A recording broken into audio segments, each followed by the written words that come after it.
우리는 지난 시간에 5장 족보는 그냥 사람이 나고 죽는 평범한 삶을 살았던 그런 삶을 보여줬다고 이렇게 봤어요. 그런데 그 아담의 7대 손자인 에녹을 통해서 그들이 어떤 삶을 살았는지 알게 됐습니다. 어떤 삶을 살았죠? 그들은 하나님과 동행하는 삶을 살았어요.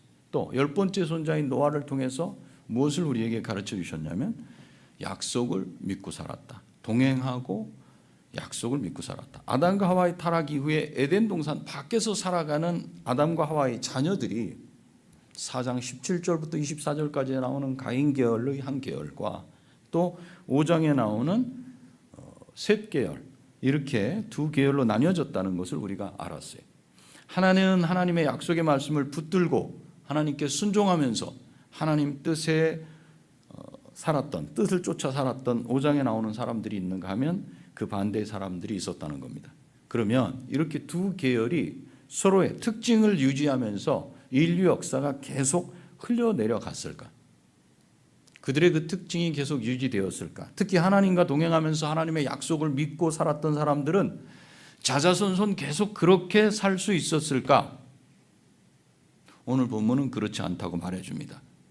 그렇다면 어떤 이유로 이 셋 계열의 사람들이 하나님과 동행하고 약속의 말씀을 붙들고 사는 삶에서 실패하게 되었을까? 그 이유는 오늘 본문을 통해서 보면 결혼과 가정에 있었다는 것을 알 수 있어요. 그리스도인의 결혼과 그리스도인의 가정은 신앙을 바르게 전수하고 지켜나가는 가장 기본적인 공동체입니다. 만일 신자의 결혼과 가정이 제대로 이루어지지 않으면 그것이 어디까지 여파를 미치냐면 사회 전체가 어려움에 처하게 된다는 것을 오늘 말씀을 통해서 보기 바랍니다. 로이드 존스 목사님은 에베소서 강해 6권에서 이렇게 말씀하고 있어요. 그리스도인 된 남편과 아내, 그리스도인의 결혼, 그리고 그리스도인의 가정보다 더 훌륭하게 기독교 진리와 신앙의 능력을 드높이는 것은 없습니다. 그리스도인 된 자들의 결혼을 통해서 이루어진 가정이 기독교 진리와 신앙을 분명하게 드러내고 전수하는 기본 단위라는 말씀이에요. 이미 결혼한 분도 있고 결혼을 앞두고 있는 청년들도 있습니다. 우리 청년들은 누구와 결혼하려는 계획을 가지고 있습니까? 우리는 오늘 본문을 통해서 누구와 결혼을 해야 하는지와 하나님과 동행하며 살았던 셋 계열이 무엇 때문에 하나님의 마음이 한탄스러울 지경까지 그렇게 만들었는지, 그래서 결국 홍수 심판을 가져왔는지를 살펴보면서 우리 각자에게 주시는 은혜를 받기를 바랍니다. 오늘 본문에서는 두 번이나 반복되어 나오는 단어가 있어요. 1절부터 7절까지에 그 단어가 6절, 7절에 나와요. 찾아보시기 바랍니다. 어떤 단어죠? 네, 한탄. 여호와께서 한탄하셨다 이렇게 나와요. 6절에 땅 위에 사람 지으셨음을 한탄하사 마음에 근심하시고, 7절에 내가 그것들을 지었음을 한탄함이니라. 하나님이 쓰시는 단어고 두 번이나 반복하신다는 건 그것이 어떤 의미인지를 우리는 생각을 해봐야 돼요. 한탄이라는 단어를 다른 성경에서는 후회라고 이렇게 번역했어요. 영어 성경에도 다 regret 이렇게 번역을 했어요. 국어사전에서는 원통하거나 뉘우치는 일이 있을 때 한숨을 쉬면서 탄식함 이렇게 설명을 붙여놨어요. 그래서 이 단어는 마치 어떤 일을 잘못한 것에 대해서 자기의 실수, 내가 이게 잘못했구나 이러지 말걸, 그것을 뉘우치고 한숨을 쉬면서 후회하는 듯한 느낌을 줘요. 그렇다면 우리는 여기서 질문이 나오는 거예요. 하나님은 실수하시는 분이신가? 하나님도 잘못이 있구나. 그 잘못이 있고 실수도 있으신 그분을 신뢰할 수 있을까? 그럼 성경 말씀에 오류가 없다고 하는데 그럼 과연 믿을 수 있을 것인가? 이 질문이 있을 수밖에 없어요. 그래서 하나님이 한탄하셨다는 이 분명한 것을 우리가 해석을 일단 해내야 돼. 그래서 이 단어를 분명하게 해석해야 오늘 본문을 바르게 이해할 수 있어요. 오늘 본문 6절, 7절에서 한탄이라는 단어를 쓰신 이유는 여호와의 마음을 우리에게 알게 하려는 그런 이유에서요. 한탄으로 쓰인 단어는 원문에서는 슬퍼하다, 불쌍히 여기다, 그러면서 후회하다라는 단어도 거기 들어있어요. 그러나 여기에서는 슬퍼하고 불쌍히 여긴다는 의미로 쓰인 것입니다. 여호와의 마음이 얼마나 고통스럽고 아픈지를 이 한탄이라는 한 단어를 사용해서 알려주려고 하신 겁니다. 그렇기 때문에 여호와께서 한탄하사 마음에 근심하셨다는 이 표현은 여호와께서, 하나님께서 얼마나 슬퍼하시고 심적으로 마음으로 고통을 느끼셨는지를 나타내는 표현으로 우리가 이해를 해야 돼요. 자녀를 키우다 보면 자녀들이 속을 썩여요. 그렇죠? 한두 번 썩이지 않죠. 나이가 들면 좀 괜찮으려니 하면 나이가 들어도 썩여요. 대학을 졸업하면 괜찮은지 하면 대학을 졸업해도 그래. 성인이 되면 괜찮을까? 결혼하면 괜찮을까? 결혼해도 그래. 평생을 부모님은 자녀를 걱정해요. 그런데 다들 그렇게 속을 썩이지만 심각한 죄를 짓거나 아주 그 마음을 후벼 파는 것 같은 그 고통을 느끼게 하면 그때 보통 부모님들이 하시는 말이 뭐예요? 내가 왜 저걸 낳았을까? 내가 왜 저걸 낳아서 이렇게 마음고생을 하는지 몰라. 차라리 나지 않았으면 좋았을 것을. 이런 말을 해요, 부모님들은. 그렇다면 그게 후회해서 다시 그냥 안 태어났으면 좋겠다는 뜻이에요. 그게 아니죠. 아프다는 거예요. 괴롭다는 거예요. 부모의 고통이 너무도 클 때 이런 말을 하는 거예요. 물론 비교는 안 되겠지만 하나님의 마음이 지금 이런 아픔이라는 걸 우리가 이해할 수 있는 언어로 표현하신 거예요. 이 마음을, 이 아픔을 한탄이다 이러시는 거예요. 그러면 무엇 때문에 여호와께서 그 마음이 근심이 가득하고 슬픔과 고통으로 가득 차게 되었을까? 5절을 보세요. 5절을 보면 여호와께서 사람의 죄악이 세상에 가득함과 그의 마음으로 생각하는 모든 계획이 항상 악할 뿐임을 보시고, 두 가지 내용이 나와요. 사람의 죄악이 세상에 가득함, 그의 마음으로 생각하는 모든 계획이 항상 악함. 사람의 죄악이 세상에 가득했다는 게 무슨 뜻이에요? 죄악이 어떻게 세상에 가득할 수 있어요? 11절을 보세요. 11절, 13절 한번 읽어볼까요? 11절부터 시작. 그때 온 땅이 하나님 앞에 부패하여 포악함이 땅에 가득한지라. 12절, 하나님이 보신즉 땅이 부패하였으니 이는 땅에서 모든 혈육 있는 자의 행위가 부패함이었더라. 13절, 하나님이 노아에게 이르시되 모든 혈육 있는 자의 포악함이 땅에 가득함으로 그 끝날이 내 앞에 이르렀으니 내가 그들을 땅과 함께 멸하리라. 부패하여 포악함이 땅에 가득하다 이렇게 말씀해요. 부패는 하나님 보시기에 옳지 않고 썩었다. 부패란 단어 자체는 썩었다. 부패했네 이런 썩었다는 거예요. 근데 누가 볼 때 썩었는가? 하나님이 보실 때 썩었다는 거예요. 사람이 볼 때는 그 썩었다 안 썩었다 이런 말을 하기 쉽지 않죠. 왜요? 자기 판단 기준에 따르잖아요. 뭐 이 정도면 괜찮은데 뭐 아니야 이거 잘못됐어 이러죠. 그런데 하나님이 보실 때 부패함, 그러면 하나님이 보시기에 썩었다는 거예요. 그것이 부패함이라고. 포악함이라는 건 온갖 종류의 죄악을 행동으로 드러낸 걸 말이에요. 마음속에 있던 게 다 밖으로 튀어나왔어. 우리 마음속에 있는 거 있죠. 이러고 싶고 저러고 싶고 뭐 그게 바깥으로 다 드러난 것을 포악함. 그래서 이 포악함이란 단어는 잔인함, 압제, 탄압, 폭력 이것을 뜻하는 단어예요. 그 12절은 온 땅이 부패한 이유가 무엇인지 말해줘요. 이는 땅에서 모든 혈육 있는 자의 행위가 부패함이었더라. 사람이 행동하는 그 행위, 바깥으로 드러난 그 행위가 하나님 보시기에 썩어 있었기 때문에 땅이 부패하여 포악함이 가득했다. 온 세상이 다 폭력이에요. 가다가 마음에 안 들면 그냥, 내 마음에 안 들면 이렇게 저렇게. 그래서 보면은 온갖 난장판이 아닌가, 그냥 서로 싸우고 다투고 그런 걸 연상을 할 수가 있어요. 하나님의 행위가 사람의 행위가 하나님 보시기에 썩어 있었기 때문에 땅이 부패했다. 그래서 포악함이 가득했다. 폭력이 가득했다. 그러면 어째서 사람들이 이렇게 악해졌어요? 분명히 가인 계열의 사람들의 잔인함은 우리가 봐서 알고 있지만 그 사람 말고도 셋 계열의 사람들도 있었어요. 누구였어요? 셋 위에 아벨 같은 경우는 그냥 죽임 당했잖아요. 가인한테 폭력을 행사할 때 거기에 대항해서 싸우다가 다쳤다. 이것도 아니고 그냥 죽임 당해. 그러면서도 하나님을 신실하게 믿음으로 섬기고 나갔어. 그런데 그 이후에 셋 계열도 마찬가지로 하나님과 동행했다 그래서 하나님을 섬겼어. 하나님을 사랑했어. 그리고 이웃도 사랑했어. 그 방식으로 살았던 사람들인데 셋 계열도 있었는데 셋 계열의 사람들도 그러면 가인 계열처럼 악하게 되었냐 이거죠. 왜요? 사람들이 다 그랬다 그러니까. 그 이유를 5절에서 여호와께서 보신 한 가지 사실에서 말해요. 5절 뒤를 보세요. 5절 뒷부분. 여호와께서 사람의 죄악이 세상에 가득한가 그의 마음으로 생각하는 모든 계획이 항상 악할 뿐임을 보시고. 사람의 행동은 마음속에 품어진 것의 표현이에요. 내 말은요, 내 마음속에 있는 것이 밖으로 드러나는 거예요. 그게 좀 강해지면 행동으로 나타나요. 마음속에 품겨진 생각이 행동으로 나가면 그것이 선행이 될 수도 있고 악행이 될 수도 있어요. 사람은 이렇게 악한 마음도 품을 수 있고 선한 마음도 품을 수 있는데 5절은 모든 계획이 항상 악하다 이렇게 증언해요. 그때 당시의 사람들은 다 악했다. 어떻게 한 사람도 예외가 없이 악을 품고 악을 행동으로 다 표출해서 이렇게 살아갈 수 있을까? 생각만 해도 끔찍한 세상 아니겠어요? 그 답이 1절과 4절에서 나와요. 어떻게 사람들이 다 이렇게 변할 수 있을까? 1절에 보세요. 사람이 땅 위에 번성하기 시작할 때, 사람이 많아질 때, 그때 사람들에게서 딸들이 태어났다.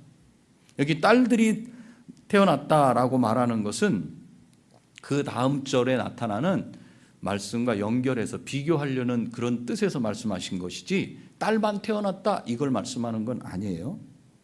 2절 말씀해 보니까 하나님의 아들들이 이렇게 하잖아요. 사람의 딸들의 아름다움을 보고 자기들이 좋아하는 모든 여자를 아내로 삼는지라. 여기 하나님의 아들들이 나오죠. 그래서 1절에서 그들에게서 딸들이 나니다 라고 이렇게 표현한 것은 2절에서 하나님의 아들들과 이렇게 비교해 놓으려고 그래요. 다시 2절을 보면 하나님의 아들들이 사람의 딸들의 아름다움을 보고 이렇게 나와요. 남자가 여자의 아름다움을 보는 것을 나쁘다고 말할 수 있어요? 그걸 악하다고 말할 수는 없어요. 이걸 원문에 가깝게 해석을 하면 이런 뜻이에요. 잘 듣고 비교해 보세요. 그 여자들이 아름답기 때문. 새천년 성경을 제가 보니까 이렇게 돼 있어요. 아름다움으로, 아름답기 때문, 아름다움으로.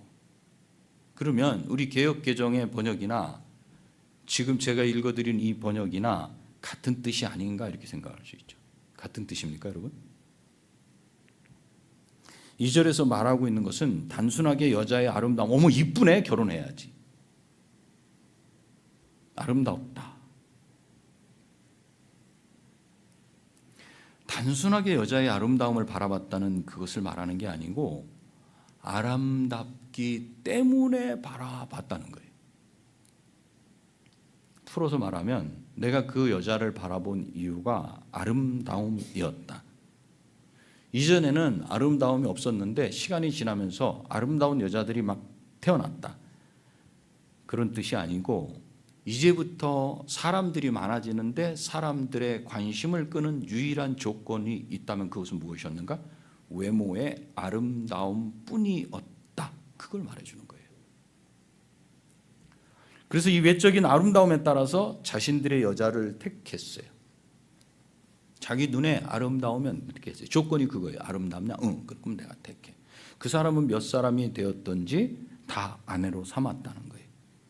아내를 삼을 때 아름다움이라는 조건만 맞으면 그 여자를 아내로 선택하고 아내를 한 사람 이상 두는 것이 일상화되기 시작했다는 말이에요. 물론 가인 계열에 보면 라멕이라는 사람이 두 아내에게 자기가 행한 그 악행을 자랑하는 장면이 나와요.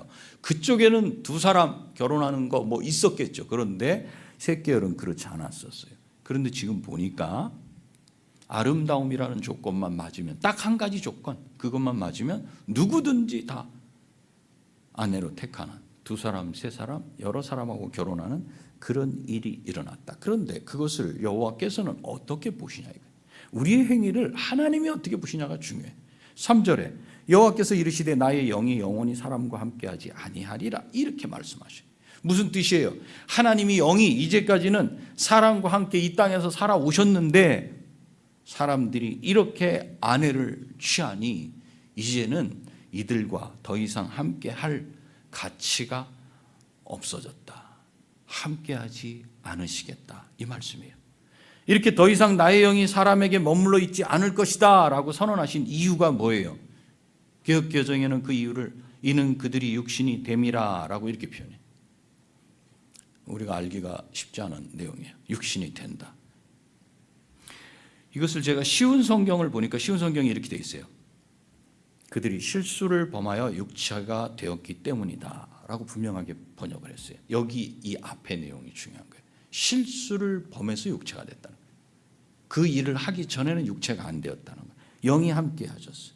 그들이 한 실수는 뭐예요? 이런 식으로 결혼하는 것이에요.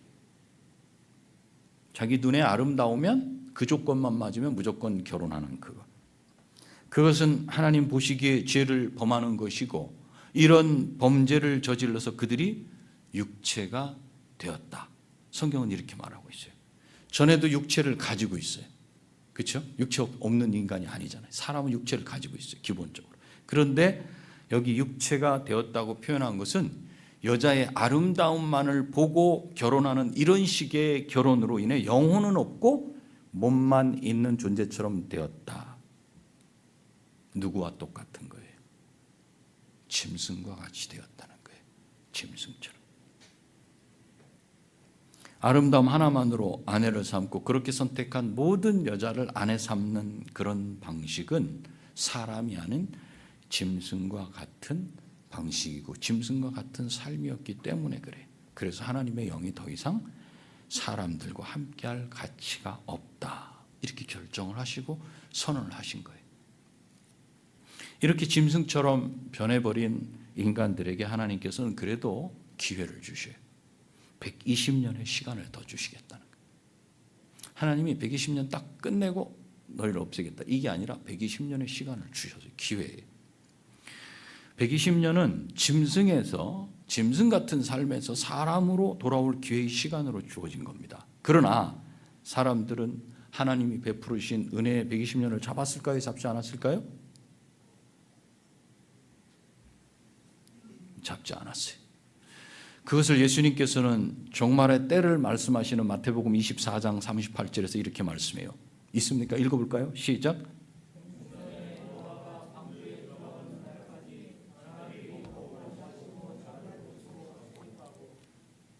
자, 이 앞의 설명을 이해하고 나서 예수님이 하시는 이 말씀을 보면 무슨 뜻인지 알겠죠? 홍수가 일어나기 전까지, 노아가 방주에 들어가던 날까지 사람들이 먹고 마시고 장가들고 시집가고, 이게 지금 오늘 표현에 있는 그대로를 말씀하고 있어요. 바꾸지 않았다는 거예요. 120년 되는 기간 동안에 짐승처럼 살던 그 삶을 바꾸지 않았다. 이 사람들은 홍수가 내리는 그날까지 외적인 아름다움을 조건으로 자신이 원하는 여자를 택하고 그가 누가 됐든지 모두를 아내를 삼았다. 그러면 이런 짐승같이 살아가는 삶이 잘못됐다고 바로 잡으려고 말을 한 사람, 그것을 막아서는 사람이 없었을까요? 그 시대에? 없었어요. 4절을 보시면 당시에 땅에는 네피림이 있었고 그 후에도 하나님의 아들들이 사람들이 딸들에게로 들어와 자식을 낳았어요. 지금 문제는 하나님의 아들들이 사람의 딸들에게로 들어와서 결혼하고 이렇게 섞여가는 것인데, 그 문제가 있어요, 뒤에. 근데 그 앞에는 누가 있었다 그래요? 당시에 땅에 네피림이 있었다? 무슨 얘기를 하려고 그러는 거예요? 이 네피림은 하나님의 아들들과 사람의 딸들이 결혼해서 낳아서 태어난 그 사람이 아니에요. 그런 존재들이 아니에요. 하나님의 사람들, 셋 계열 사람과 가인 계열이 딱 결혼을 했더니 완전히 천하무적의 한 사람이 태어나되, 용사가 태어나되, 이런 말씀을 하는 게 아니에요. 이미 존재했다. 당시에 땅에는 네피림이 있었고 하잖아요. 이들이 이런 결혼을 하기 전에, 이런 삶이 되기 전에도 이미 있었어, 이 사람들은. 여기서 네피림 이야기가 왜 나오는지 우리는 알 수 있는 거예요.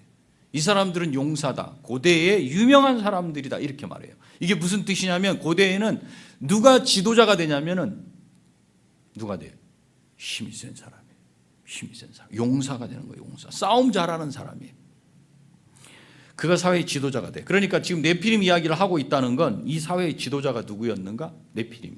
그러니까 사회 지도자가 엄연히 있는데도 불구하고 그들은 하나님 보시기에 악한 짓을 행하는, 짐승과 같이 살아가는 이 사회를 그대로 방임했다, 그대로 놔뒀다, 그걸 말하고 있어요. 그래서 그 당시뿐 아니라 그 후에도 하나님 보시기에 악한 결혼은 계속되었다. 아무도 사람들의 악한 행위를 막지 않음으로 사회는 급격하게 썩어져 갔다, 부패해져 갔다는 것을 말해주고 있어요. 여기서 하나님의 아들들은 5장의 족보에 나온 하나님과 동행하며 약속을 믿고 살아간 사람들이에요. 하나님의 아들들이라고 해서 남자만 그랬나 보다. 그건 아니에요. 대표적으로 말한 거예요. 여자도 있어요. 마찬가지로 사람의 딸들, 거기도 여자 남자가 다 있어요. 가인 계열의 사람들, 셋 계열의 사람들. 즉 오늘 본문은 하나님을 섬기는 사람들, 남녀가 하나님을 섬기지 않는 남녀와 결혼한 것을 문제 삼고 있어요. 요즘으로 말하자면 예수님을 믿는 사람이 예수님을 믿지 않는 사람과 결혼한 것, 그것을 가지고 문제 삼아요. 배우자 될 사람이 하나님을 섬기는가를 중요하게 생각하지 않고 오직 외적인 조건만을 보고, 아니면 어떤 자기가 바라는 그 한 가지 조건만을 보고 자신이 좋아하는 사람과 결혼함으로써 어떻게 됐는가? 부패로 간다는 거예요. 죄가 싹트고 온 사회로 죄가 번져갔다는 사실을 말해요. 이런 상황이 되자 여호와께서는 한탄만 하고 계시지 않았어요. 120년의 시간으로 이것을 되돌리려고 회복되기를 바라셨지만 그 기회를 사람들은 잡지 않았어요. 하나님은 부패하고 이 뿌리까지 다 썩어버리면 어떡하셔요? 그럼 심판하셔요. 하나님은 무서운 분이셔요, 여러분. 죄짓기를 밥 먹듯이 하지 마세요. 그 부패가 가득하면 하나님이 지우십니다. 해결하십니다. 이 바로 다음에 홍수가 있다는 걸 잊지 마세요. 그래서 홍수로 세상을 쓸어버리시기로 작정하셔요. 7절이에요. 이르시되 내가 창조한 사람을 내가 지면에서 쓸어버리되 사람으로부터 가축과 기는 것과 공중의 새까지 그리하리니. 사람의 죄악 때문에 사람뿐 아니라 사람이 사는 모든 환경, 이 하나님의 마음을 좀 아세요. 이 모든 환경을 누구를 위해서 만드신 거예요? 사람을 위해서 만드셨어요. 근데 사람이 부패하면 이 환경도 다 역시 마찬가지로 하나님이 멸하신다는 사실을 잊으면 안 돼요. 그 모든 환경, 하늘의 새, 바다의 고기, 모든 짐승과 미미한 곤충에 이르기까지 모두 죄의 영향을 절대적으로 다 받아. 그렇기 때문에 이렇게 망가진 이 세상과 사람을 하나님은 심판하시려는 거예요. 하나님께서 이 세상과 사람을 지으신 목적을 다 무너뜨린 죄악 때문에 그 죄악이 가득한 세상을 하나님은 심판하시겠다는 겁니다. 이것이 노아의 홍수가 오게 된 이유입니다. 여러분, 한 사회가 부패하고 죄악으로 물드는 일에 뭐가 있었어요? 결혼이 있었어요. 결혼. 오늘 우리의 결혼관은 어떻습니까? 눈에 보기에 좋아야 하지 않겠습니까? 제가 10수년 전에 한국에 있을 때 선남선녀를, 어떤 청년 자매와 청년 형제를 연결을 시켜줬어요. 둘이 만나라. 구로원가 어디서 만난다. 뭘 보고 제가 소개를 시켜줬냐? 믿음을 보고 소개시켜줬어요. 근데 둘이 만나고 어떻게 됐냐? 형제가 그래. 전화가 안 와요. 그 자매는 저를 후원했었어요. 그리고 제 후원은 끊겼어요. 그때부터. 저 해석을 어떻게 해야 될까? 내가 뭘 보고 사람을 소개시켜야 되나? 그 다음부터는 제가 소개가 어렵더라. 우리 결혼관은 어떻습니까? 눈에 보기에 좋아야 되지 않겠습니까? 뭐 2세도 생각하고 3세도 생각하고 다들 그러지 않아요? 어떤 사람들은 이렇게 말해요. 내가 결혼해갖고 전도할 거예요. 전도하면 되죠. 그렇게 자신 있으면 결혼하기 전에 다른 사람을 전도하지. 내 마음대로 되는 게 아니에요. 설사 그렇게 결혼해서 이 사람이 예수님을 믿었다 할지라도 그건 내가 한 게 아니에요. 그건 하나님께서 베푸시는 긍휼, 불쌍히 여기심 때문이에요. 하나님의 은혜지 나 아니야. 절대 착각하면 안 돼. 내가 결혼해서 전도하면 된다고 그 사람을 고집하는 사람도 있어요. 그렇지만 성경은 어디에도 전도를 위해서 불신자와 결혼하라는 그런 말은 없어요. 불신자와 결혼해서 그가 예수님을 믿게 되었다면 그건 내 전도 아니라는 거죠. 하나님께서 베푸신 은혜 때문에 그래. 결혼 전에 하나님 앞에 그 은혜를 사모하면서 매달려야지. 여러분들이 경험한 그 경험, 야 그래도 내가 결혼해갖고 내 아내 그냥 열심히 내가 그냥 기도하고 했더니 믿었어. 괜찮아 결혼해. 여러분의 경험을 가지고 청년들을 꼬드기지 마세요. 저는 말할 때 꼭 근거를 성경을 가지고 말을 했으면 좋겠어요. 제발. 여러분의 경험으로 사람을 망치지 말아요. 큰일 나는 거예요. 하나님 앞에서. 결혼이 얼마나 소중한지 모르고 불신자와 이런저런 약속을 하면서 결혼한 경우에 어떡합니까? 그렇게 결혼했을 수 있어요. 그렇죠? 이미 결혼한 분들 하나님 앞에 깊은 회개를 해야 돼. 하나님 잘못했습니다. 회개해야 돼요. 그렇게 결혼한 후에 매일 겪어야 하는 고통은 견뎌낼 수밖에 없어요. 나의 선택이었으니까. 기회는 있었잖아요. 주례사 앞에서. 검은 물이 팥불이? 그게 마지막 기회예요. 그래서 마태복음 19장 6절에 있는 말씀이 내가 짝지어줬으니 하는 말씀이 거기서 나오는 거예요. 네가 마지막으로 결정했잖아. 내 앞에서 인격적으로. 그렇게 할 거니 그랬다 그랬어요. 그렇게 할 거니 그런다 그랬어요. 그럼 견뎌야 돼. 너는 평생. 더 이상 하나님께서 속상해하시고 한탄하시지 않도록 힘써서 가정을 바르게 세워나가도록 애써야 돼요. 이제 그 사람은 하나님 앞에 깊은 회개를 하고. 그런데 아직 결혼하지 않은 경우 내가 사랑하는 사람이 아직 예수를 안 믿는다면 어떻게 할까요?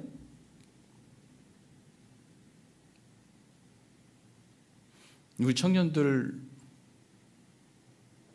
제가 이렇게 부탁한다고 나한테 얘기할지 모르겠지만 나한테 얘기하세요. 결혼 전에.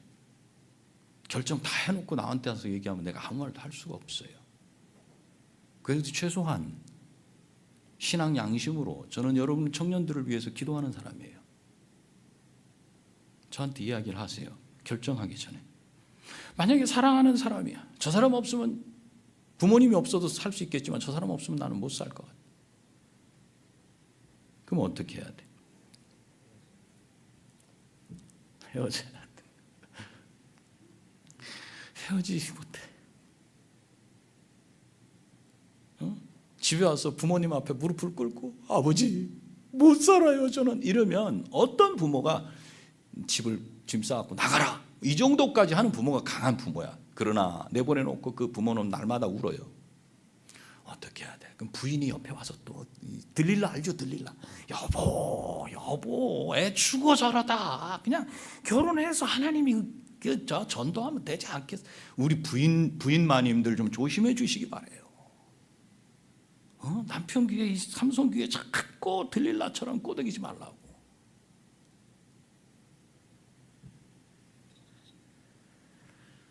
어떻게 아버지 교회 다니겠다는 약속 받았어요. 여보 거봐 약속 받아냈대잖아. 약속 받은 사람 여기 지금 한둘이에요. 근데 지금 나와요? 딱 3번에서 4번만 딱 나오고 나면 어려운 거예요. 영적인 거예요. 그럼 어떻게 해요? 우리 청년들 잘 들어. 그 좋아하는 사람이 예수님을 믿을 때까지 기다려야 돼. 정말 그 사람을 사랑한다면 기다려야 돼. 왜 그래? 결혼 생활은 그 기다리는 시간보다 더 길어. 더 길어. 엄청 길어. 짧게 하루 이틀로 끝나는 게 아니야. 마음은 급하겠지. 기다려야 돼. 어떤 길이 바른 길이겠어요? 형식적으로 갑자기 안 나오던 어떤 자매가 나오는 거야. 왜 그래? 제가 전도하려고 그래요. 그 목사님 이제 결혼하려고 작정했습니다. 작정이란 단어는 내가 지울게. 싹 결혼하고 싶어요. 까지만 하자. 그럼 오면은 우리 여기 풍성한 삶을 할 수 있는 선생님 강사들이 다 준비되어 있어. 1과 2과 3과 하면 되잖아. 끝까지 가봐야 되잖아. 왜 그런 은혜의 자리에 늘 요구를 안 해? 데리고 와. 데리고 와서 여기서 몇 번 데리고 오고 결혼하겠다. 그렇게 하지 말고 정말 믿음이 그 안에 들어갔는지까지 확인해지면, 그리고 그가 정말 예수님을 인격적으로 만나서 예수님 없으면 나는, 당신 없으면 나는 결혼은 안 해도 살지만 예수님 없이는 못 살아, 이렇게 될 때 그때 결혼하는 거예요. 그때 늦지 않아요. 시간이 얼마나 걸려? 그 시간. 그거 점검하는데 시간이 얼마나 걸리겠어? 1년 넘어간다? 기다려줘야죠. 사랑하는 사람을 위해서 왜 그걸 못 기다려줘? 한 사회가 부패하고 악이 성행하는 이유는 결혼에 달려 있었어요. 이 사회 똑같습니다. 지금 이 사회는 어떻습니까? 남자와 남자, 여자와 여자 결혼을 하게 하는 이 사회는 망하는 지름길로 지금 치닫고 있는 사회입니다. 인권을 내세워. 또 지금은 국제사회에서 압박을 탁 넣어.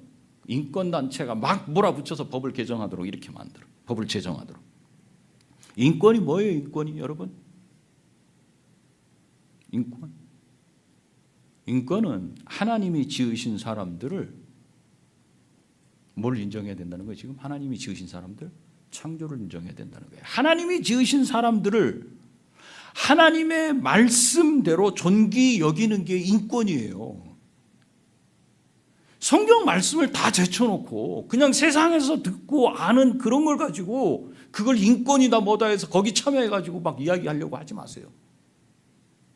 성도들은 그걸 말하는 사람들이 아니에요. 잘못된 결혼이 여호와 하나님이 슬퍼하시도록 한 이유였어요. 결혼관을 분명하게 정립하시기 바랍니다. 그리고 결혼한 가정은 구약식으로 말하면 제사장의 대표예요. 그 가정을 바로 세워야 될 책임이 욕을 얻어먹죠. 지금 말씀대로 이야기하면은 부인한테서 일단 벌써 안 좋은 소리 들어. 목사님만 그렇게 하면 돼. 당신까지 왜 그래? 무슨 소리예요? 무슨 소리? 남편들은 욕 얻어먹어도 그 자리 지켜야 돼요. 남편이 무너지는 순간 집안은 싹 무너져요. 삼손 무너진 걸 제가 이야기하죠. 아담이 무너진 걸 제가 이야기하죠.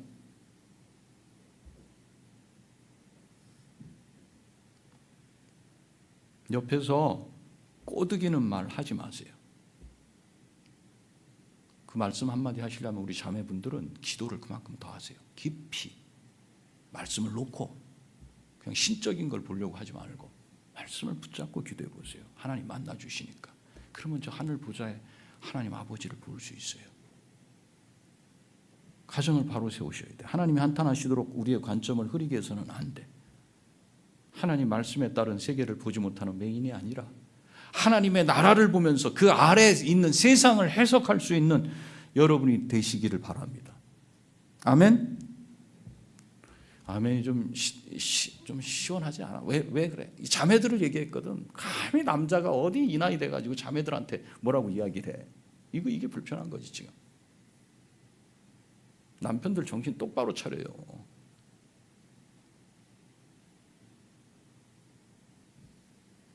진리에 있어서만큼은 여러분 타협하면 안 돼요. 흔들리면 안 돼요. 흔들리는 순간 아무 꼴도 안 됩니다. 지금 이 일 뒤에 뭐가 나온지 아세요? 홍수 심판이 나와요.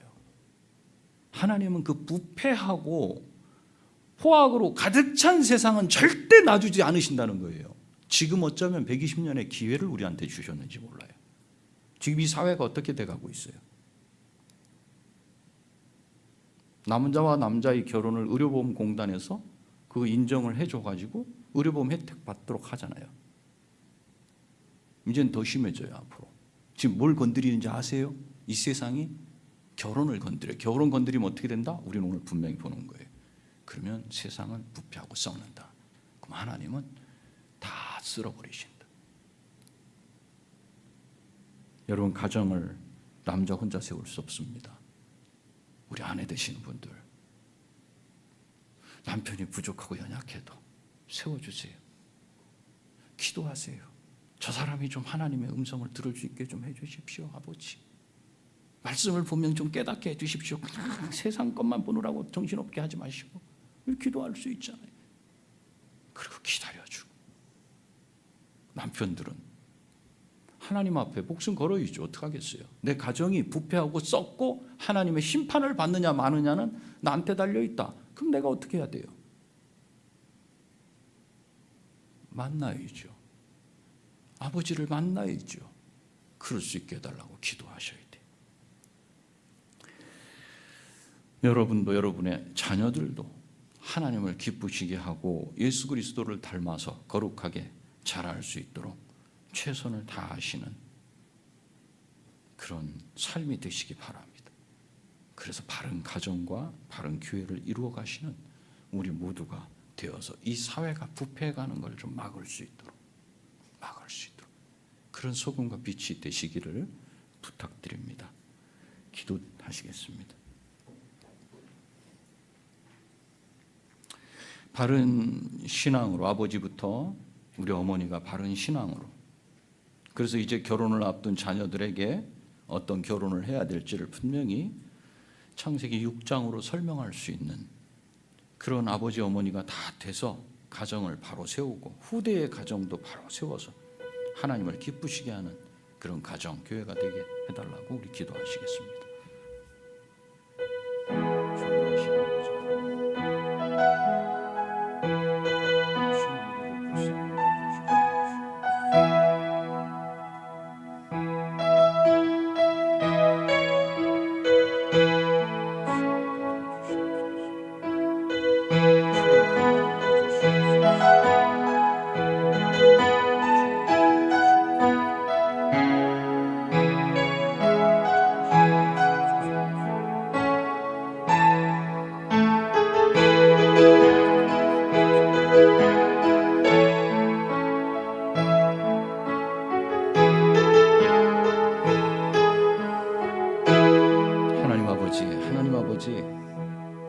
하나님 아버지의 마음이 얼마나 아프신지 오늘 하나님의 아들들의 결혼을 통해서 보았습니다.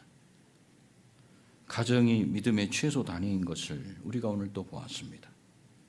아버지 된 자로서, 어머니 된 자로서 가정을 바르게 세울 수 있도록 말씀을 보고 기도하게 하시고, 그러므로 말미암아 후대가 어떤 결혼을 해야 될지도 분명하게 말씀을 근거로 가르칠 수 있도록 허락하셔서 부패하지 않는 가정, 부패하지 않는 교회, 부패하지 않은 사회, 조금 더 그 시기를 늦출 수 있는 그런 깨어있는 자들 다 되도록 복을 내려 주시옵소서. 예수님의 거룩하신 이름으로 기도하옵나이다. 아멘.